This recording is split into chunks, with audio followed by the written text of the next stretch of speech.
listening to the mid. Here we Recording go. is in progress, Wendy. Recording in progress. The recording is progressing. Are we progressing? I don't know about that.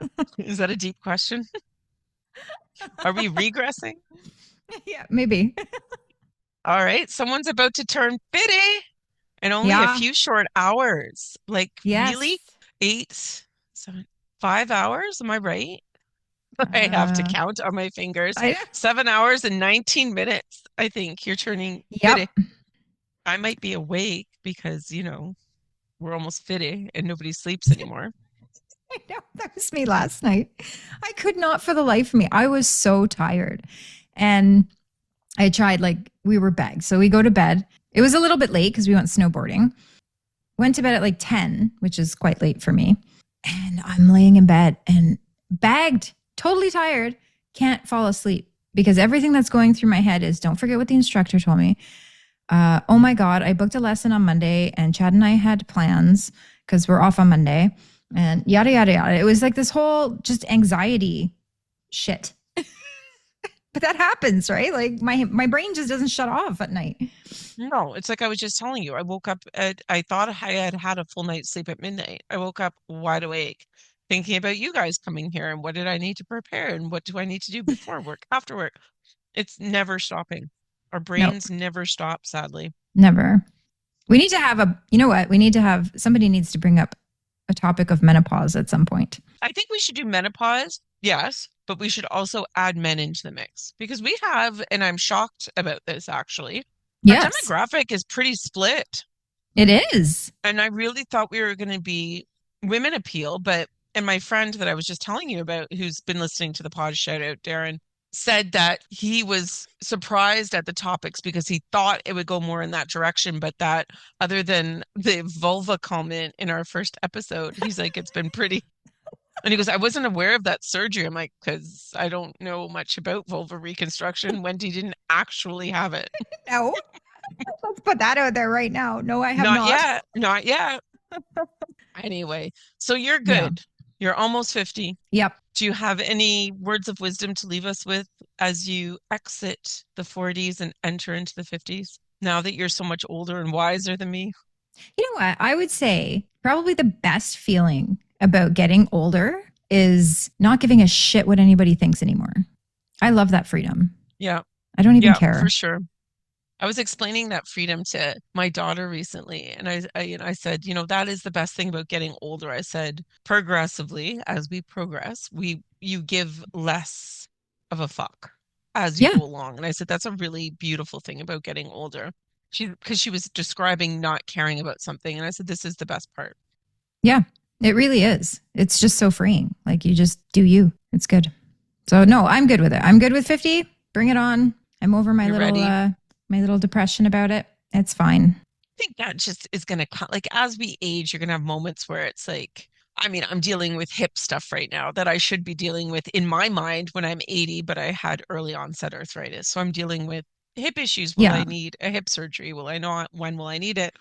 That makes me feel old. And I have moments where I get caught up in the fact that my body doesn't feel the same as it used to. And I know in reality, it probably never will. Right? Like we can do all of those things to make sure we feel and age as well as possible. But the reality of the situation is stuff deteriorates, right? Like you have to adapt to certain things. And that, if I go down that rabbit hole, will for sure bum me out quite a bit. Yeah, absolutely. But I love perspective. That's one of the things I love about getting older. Like I was thinking about this. You and I just had our quick chat that we have at the beginning of the pod and checking in and seeing how things are going. And I was thinking about it because I have all the things right now, right? Like nothing major, but just all the little life things, problems with a mortgage. I've got, stuff going on at work that's not bad. And then I had really good stuff happen today. And then you're coming this weekend. It's all the things, right? Like, and you get to this point where you realize life is just all the things and it's all of them at once.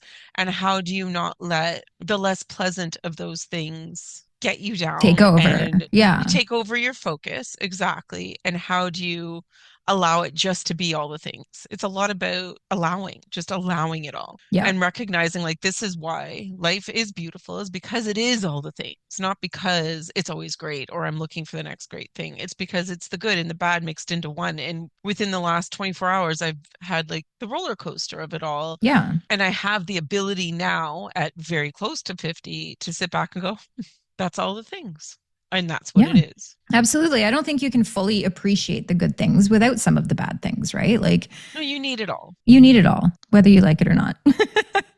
Well, no, and there's those moments like I was getting bummed about like I'm having this discrepancy with my bank about conversation I had about my mortgage, and I was really letting that take over my day. And then like three consecutive good things happened. And I was like, okay, so it's like you can't, Yeah, it's all about where you let your focus land and where your focus lays. And when exactly. we were talking, I was just thinking it's funny because it's all of the things. And next week there'll be all of the other things. And Exactly. it just keeps going on. It's all about how you choose to approach the things. Well said. Thanks. All right, Wendy, lay it on me. Okay. Oh, episode 10. It's episode 10. It's Episode episode 10. 10. Episode 10. Episode 10. I do have a confession to make. So 2.5 weeks ago, I think it was, maybe 3 weeks ago, when I told you I had like that creativity question vomit in my brain and I jotted down all those questions. But this one came up and I was super into it at the time. And now I'm really not into this question. Well, don't ask it. Well, no, I'm going to because it's on my list. And I think I'm interested in it. It's just, no, you know what? I'm just going to go for it. So, We'll do it because you it's know an what? The interesting question topic. doesn't have to take up the whole thing anyway. No, exactly. We just blabbed for how many minutes? Yeah. Okay.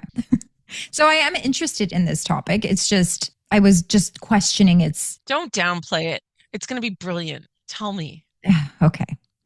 Well, I want to talk today about AI. Do you? Well, not really. But let's do it anyway. But let's do it anyway and get it It's off funny my you to-do should bring list. this up. Okay, go ahead. So AI, as it's defined, is the computer and machine simulation of human learning, comprehension, making decisions, yada, yada, yada, but also creativity.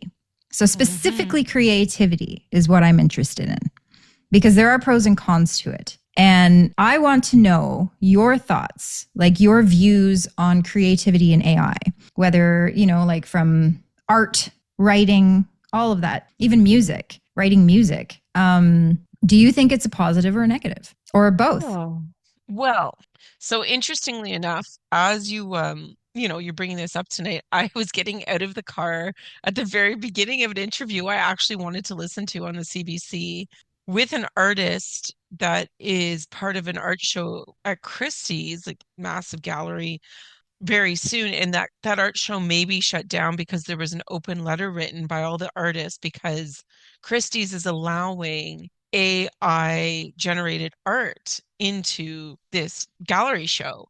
And Wow. most of the artists are completely against it on the merit that it's not created by humans and they want it shut down. But this artist thought that it brought up necessary conversations and that she liked the discourse it brought up about art. And she thinks that it's a worthy conversation to have, whether you land on one side or the other of that argument. And I think that's what I would say about it. I didn't listen to the rest of the interview because I came in to record this, which is way more important. But I would say that curiosity is where I sit. Okay. AI in general sends me from curiosity to deeper intrigue to fear to all kinds of emotions. Like I don't know how I feel about it. And I think sometimes I approach it the way that I talk about social media and that none of it is good, right? Like that I don't want any of it. And maybe that's because I'm a bit too black and white about things, but I do think that rather than hiding under a rock and saying, I don't want any part of it, I'm not going to partake in it. I don't want things to pass me by at a rate that I won't be able to catch up with at some point. And I do Right. believe it'll be that quick. I do believe Yes. everything we've experienced within our lifetimes from, the rotary phone days to today has been at warp speed compared to the development of technology over time. Yeah. So already we're keeping up because we're 50. I already feel behind the eight ball with certain things that they're just going to accelerate at a speed that we can't even fathom, I think, at this point. Okay. I do, when I see things online talking about, oh, you don't need to write your own book. You can use AI. Just put your ideas into it and it'll write itself. I would hate to be a consumer of that in a lot of ways. Like, I don't want to read a book written by AI, Hmm. is my first reaction to that. However, I am curious. And it's funny because when she was talking about AI generated art, like visual art, I was actually interested in what that might look like. And I was interested, what would the prompts be for that, right? Like, so an art, I'm assuming, and again, I know very little, but I'm assuming that you would put in prompts like make this Yes. piece depict this emotion with this style, with these colors, with Exactly. You have to put in descriptives and like a I'm tone interested and in that. all kinds of stuff. I've done it. Oh, I've really? done it. See, I've Yeah, I never had to. dabbled. Oh, I had to play around with it because I used to write for the artistry for Hmm. Creative Fabrica. I used to do some crafting tutorials. And one of the projects that was given to me was to talk about Creative Fabrica Studio. And it's their AI studio. And so you can create art, you can do all kinds of stuff with it, right? Like they're just adding on to it constantly. And yeah, that's exactly what it is. You have to enter prompts. And the more descriptive you are, the more descriptive your artwork Hmm. produces, right? So, but it also gives you, 6 to 8, or I think some different programs like, what is it, Dolly and like all these other ones will spit out like, I don't know, 8 to 20 results, and you can pick and choose from each one. And then I think some artists actually tweak it, right? Because there's sometimes imperfections, but it is fully generated by AI, and it's really quite something. Some of the artwork is beautiful, but it doesn't resonate with me. None of Well, it you so have to far think has that they're resonated with pulling me. from what they can find in Yeah. catalog from all the greats, all the masters, Yes. I mean, the catalog from which they're pulling to put these pieces together would be remarkable, right? Like beyond what we could ever study in art history or so, you Yeah. know what I would be interested in hearing you say that. So I would be interested in a show that said, okay, we're going to do AI versus. So if there's an art show out there and it says they task the artist with drawing something very specific to this emotion, this style, this color, like using this, and then they give the same prompt to AI, but like the artist can't see what the AI is doing, Right. and then they put them side by side. That would be fascinating to me to see what the human depiction of something Yeah. is That would be really versus. cool. So I'm interested in that. I'm interested in the Her thing too, like that movie Her. I love that movie. Oh, I don't know that one. That's the one with Joaquin Phoenix, and he falls in love with his bot or AI, like a voice, like Alexa, but way beyond Alexa, right? Like this person talks to him. It's meant to be a bit futuristic, and Okay. Scarlett Johansson is the voice, but the Okay. idea, there's it's so packed. I can't have one view or another view on it. Where I'm black and white in a lot of things, I don't think I'm actually black and white here. I think it frightens me. I think it is the way of the future. I think it's going to change everything. I do. I think by the time that, maybe not our kids, but our grandkids are a certain age, it'll be Hmm. so influential in their lives. Yeah. No, for sure. And it's already starting to be. I mean, you have like there's pros and cons the way I look at it, right? Yeah, there's the fear factor. Yeah, there's the whole Terminator fear coming in, right? Like Hmm. you don't know, right? But I do use it. I will say that. Like I don't use it for my creative works. Never. However, I do use it for daily automation. So like Describe that. Yeah. What does that mean? well, like to-do lists or, things like that. Like, How can would you you do that? What do you mean? So you just like talking to your phone and say, kind make me of, this to-do list? I do it in Chat GPT because it's a copy paste. I just do it, all the But do you have to time and just like, dictate to it then that I want to do these things and make a list for me? Like, is it that simplistic? it's no. So, okay, so let's talk about house chores. Okay, let's just Okay. do that. So, I would say to Chat GPT, write me out a to-do list that's spaced over the week within an hour's time frame to clean my house. And so it would spit back to me, okay, well, on Monday, do the kitchen. On Tuesday, you're going to do floors and bathroom. And like it will. Oh, it sounds too bossy for me. I don't like it. No, I'd be like, no, I'm not gonna. I'd do it backwards. The other thing it's really handy for, and I say this very carefully, is I know a few people who use it for their workout programs. Now, I tried this on your advice, by the way. yes, yeah. A lot of people don't know this, but I've spent the last year and a half, year and a half, really working out, dedicated, committed, the whole thing. And so I know a thing or two about the gym and specifically weightlifting. It does spit out some really good stuff, but you have to know what to ask it, right? Like you can't just be like, give me a workout program, because you're not specifying cardio. You're not specifying your own body stats. You're not specifying, you know what I mean? Like you have to be a lot more specific. So Well, you I need really to be ran into careful. that. Yeah, because I have a lot Yeah. of restrictions right now until Mm-hmm. and if I have things figured out with my hips. And Yeah. I was going off of very specific advice, and I took your advice and then I layered them together. So I said, create me a workout with the following things. And at first, it created a workout for me with everything I couldn't do Okay. because I'm following a very specific. So if you just Googled FAI, right? Like I have hip impingement caused by arthritis. So Mm-hmm.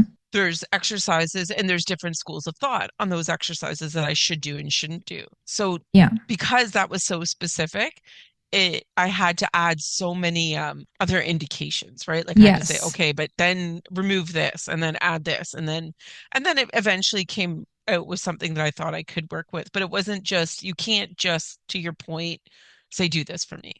No, you absolutely can't. You need to, and I think there's a learning curve to it too. Like you need to understand the prompts. Like the more you do it, the more you start recognizing how descriptive you need to be, right? So I do want to warn people, like if you're going to use, because it's very popular to use Yeah. Chat GPT in place of a coach, and it's not the same thing. I also had a coach for that long, and it is absolutely not the same thing. A coach is there to guide you, to motivate you, to help you inform all of that stuff, which is very, very important Well, to your wouldn't they physical also be health. there to learn your real, like unique specifications, which is something to this day, Exactly. at least, maybe Yeah. later, ChatGPT is not able to do. Yeah.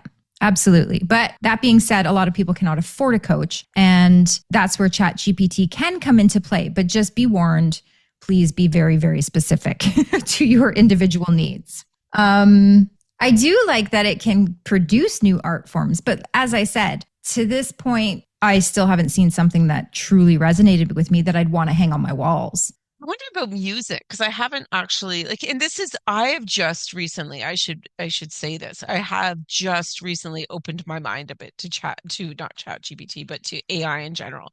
Because up Okay. until a certain point, I was very stubborn with it. I have a group of friends that play with it like quite often on a chat. They'll say, show me this, and they'll say something ridiculous. And then I'm just like, oh, what a time waster. But it is pretty amazing what it can do. And then recently I Mhm. heard myself talking about it. It was like, oh my God, old lady, like stop, learn everything you can then, like be the opposite of that because it is going to affect me within my lifetime, right? It is going to, and I Yeah. want to know what my kids are talking about and I want to know how it affects things. And so I've kind of made a personal goal to learn a lot more about it. So Yeah. on the heels of that, we're having this conversation, and I haven't really explored much about it as much as I plan to. I think it brings up this thought or this questioning about what is the human element, right? And it lets you have that conversation. Like what is it that humanity adds to that process that makes it warm versus cold? Or you know what I mean? Like I'm thinking of warm versus Yeah. cold. Like okay, if you go back into recording, say, so music, a lot of people when analog went to digital said, oh, it's lost its warmth, it's lost that buzz, that vibrancy. And, it's obviously not the same thing, but I wonder what elements brings that warmth. And is that what's going to be missing if I listen to a song that's produced strictly from AI versus a song that's produced by a person? What is it that's going to be missing? And then the conversations that go down that route, I'm really Hmm. interested in. Well, I personally think that there's probably an element of plagiarism in there as well, right? Like, I mean, because if it's collecting its data Hmm. But from, do you think that there's like framework in there to avoid that or no? I don't know. I'm not a pro, right? Like, I know a little bit about We AI. should I've have it dabbled in write it. you a birthday song. We should say certain things about you, where you live, where you grew up, certain attributes, and then we should say, write Wendy a birthday song. I would be interested in hearing what it came up with. I don't know what app that would be though. I don't know either. Some listener will tell us something. Yeah. I think hope that we're having a conversation about AI that we really aren't. Need, I mean, you're miles ahead of me, but I don't know if either of us are super No, we're versed. not. No, no. It's more like a curiosity topic. So I think the one area that I don't really like it for is the writing. And that's Hmm. probably because I'm passionate about writing. I don't know all that much about, Oh, I visual find it art it's and all of threatening. that, When I but first heard it, I clutched my chest. I was like, yeah, no, you will not write a book and you will not publish it. And that sickens me to my core. But you know what? I wonder. See, now we need to do a little test. mhm. We need to read books that are produced by AI and a human and read them without knowing. There a whole new market on this? So aren't people like getting rich quickly by Yeah. entering prompts and writing?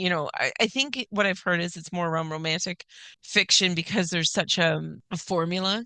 Like Okay. the genres that are more formula driven Hmm. seem to be obviously easier to access because you're not adding this twist and this turn. Like you're not writing a John Irving novel, right? Like you're not writing things that will surprise as much. Like if I was to say chat GBT or whatever platform I would use to write me a romance novel where this and this and this and this takes place, it would potentially be very similar to what's out there because people write that genre. And I'm not dissing romance writers at all, but I'm saying there is a base that is based on a formula, right? Like that Yeah. works, right? Like a Harlequin Hmm. novel, the traditional Harlequin novels are based on formulas that work, and their writers were like they were basically factory writers in a lot of Hmm. cases, right? That wrote what sold.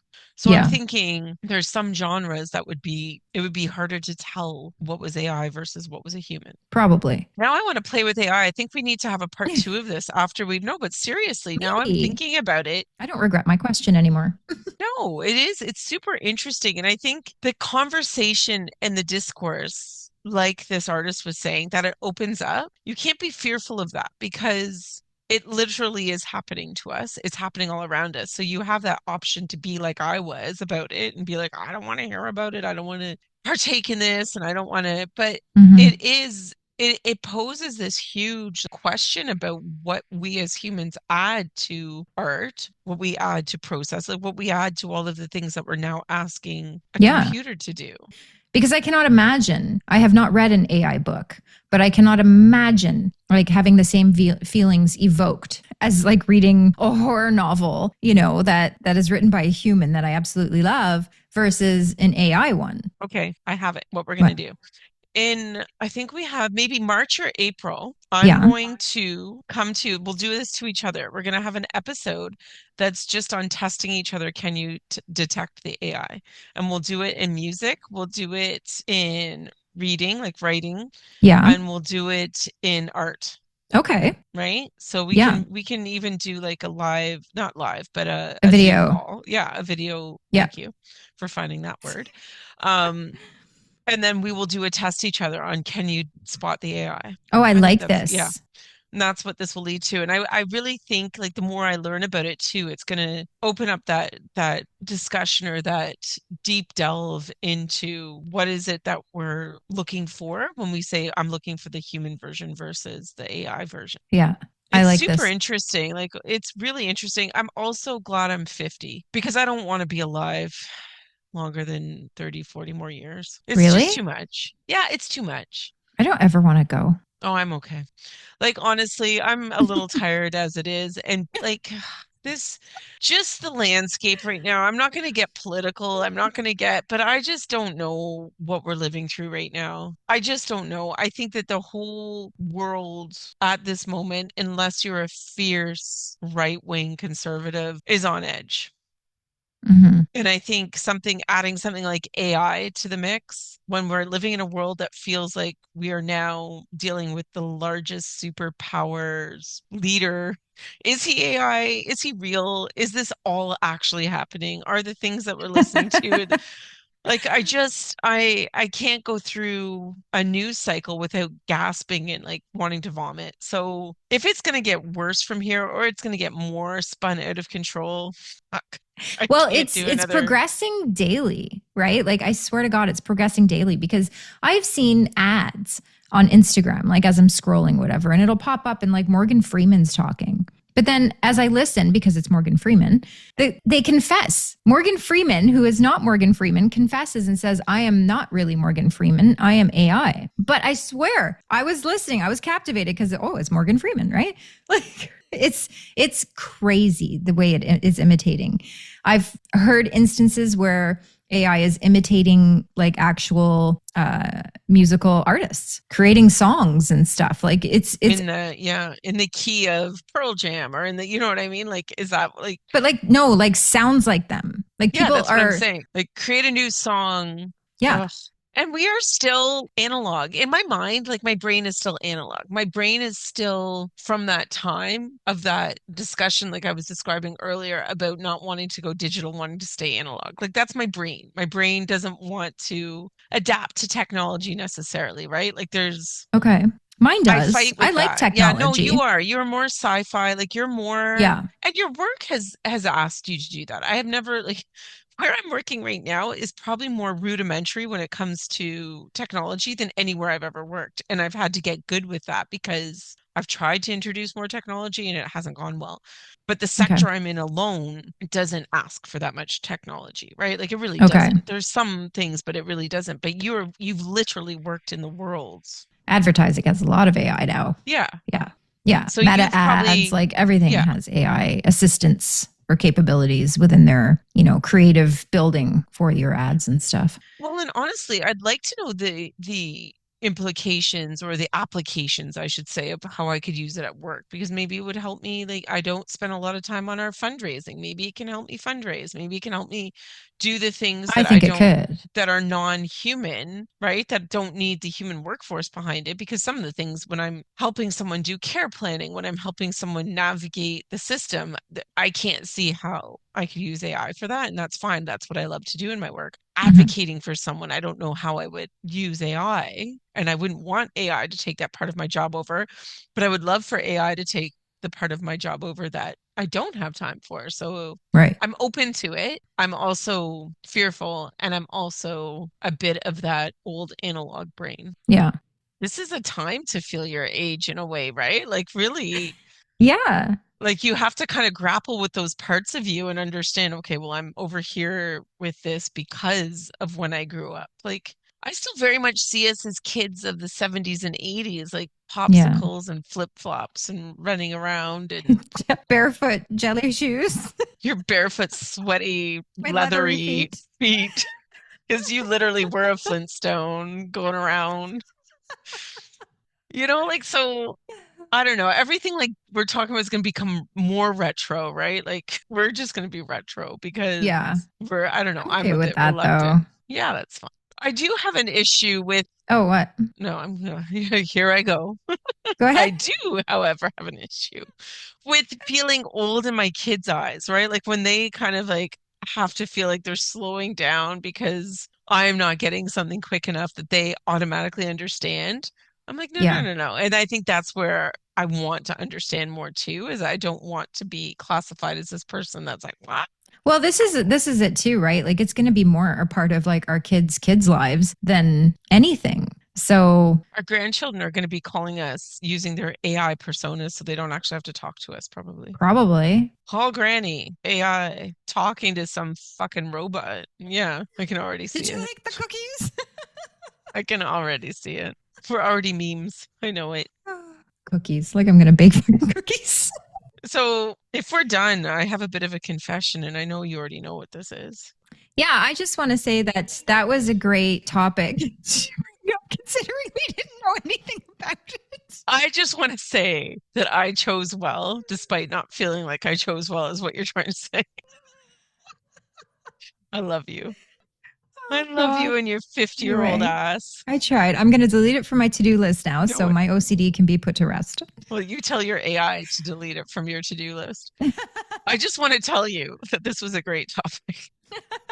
I just want to finish the segment by adding in that this was spectacular. You have full allowance tonight. On the eve of your birthday, you can do whatever you want. Fuck it. I'm doing it. I'm AI. like, We know nothing about it, but listen to us so you can be uninformed. I have to tell you, I'm very excited about your birthday. Are I have you? a series You're of excited than I little am. things planned because I have things planned and I always love to have things planned. Like I just like to What do be you have able planned? to I'm going to tell you. Come on. Oh. Last year I planned real well. Oh, I last got year you was like good. crazy. Yeah. Yes. I I don't know surprised if Wendy. I colluded with her husband because he was out of town. So I was like, there's no way my best friend's spending her birthday by herself. So I colluded with him, Mhm. just to timing wise. And then I told Wendy that I was very busy and I was that you sending sent her a something. package. That's right. I sent Yeah. a package and I was very specific about the arrival time because it had to correspond with like my GPS arrival time. So Well, that's it. So around you texted me and said, "Or your package has arrived." That's what you said. And there was a knock at the I door, think and there I was was a like, lot of "Holy lead up shit!" to that. I was like, "Are you home? Your package is coming." Yeah, are you home today? And the whole thing and whatever. And yeah, so then you texted, "Your package has arrived," and then there was a knock at the door. I guess Amazon. I was thinking, oh, Amazon must have dropped it, taken the picture, so you got the notification, and then they knocked. You know what I mean? Like sometimes they do it as an afterthought. So I'm thinking, oh, it's that, right? So I'm hiding because I was giving myself a little spa day. So I ran into You the were garage. indecent. I was in the garage with the dogs and I'm standing there and I'm seeing like this head floating by the window. And I'm like, oh, okay. So they left. But then I see the head go back. And I'm like, what the fuck? This is a determined person. Like, I have to sign for an Amazon package? Like, what the hell? I'm like, God damn it, right? So Did I go say back in the Amazon? house. You assumed Amazon. I'm sure. I think I just assumed it. Yeah. Okay. So I go back in. I open the door. And you're It took standing you there. forever to open the door. I know. And I couldn't really know. peek in the window because, well, you would see me. Yeah. So yes. I opened the door and then it took me a second. Like I think I stared at you for what? Yeah, like you 3 stared at me. seconds? Yeah. And then I was just like, holy shit. That was awesome though. That was awesome. And I brought your favorites, your baked beans. Yeah. You brought me your beans and blueberry pie. That's It was a all I good wanted. night. Yeah. That was fantastic. You know what's funny is that I don't know if I had a new phone or I don't know what, but I had lost your address because you have a weird address. Let's be clear about that. Yeah. You have an odd address. So I was like, let me make sure I've got the address right maybe I did say Amazon then because I was plugging it into my way to your house. So there's obviously no massive surprises this year. You're coming to me. No. Yes. But there's a spattering of little things along the way. So I'm excited. I'm really excited. Me too. There's nothing better than your friend's birthday. I agree. So my bigger confession. Yes. What was your confession? Your birthday. Well, you have my confession. You know that I have found a country song. This I do. And I want Daniel to turn up the volume because I want him to be front and center so that we no longer have to fight. Yep. That I have found a country song that I am happy to embrace. Yep. So we're going to play a little snippet of it right now. Where does the time go? Thanks for the nachos and 2-for-1 tacos. Good thing tequila does what it does. I didn't catch feelings, but I caught a buzz. Yeah, I see you talking, I'm over here smiling, 'cause I'm fantasizing about riding my Chevy off into the sun as soon as this bowl of guacamole is gone, 'cause there's something better waiting at home. I got a dick in my nightstand I can use with my left hand. When I'm alone it always treats me right, never too tired on a Friday night. Some girls just want a good man with a good job and a good plan. Picket fence with a little white house on a hill with some nice land. But me, I got a got a dick in my nightstand. So that song is by Danae Hays.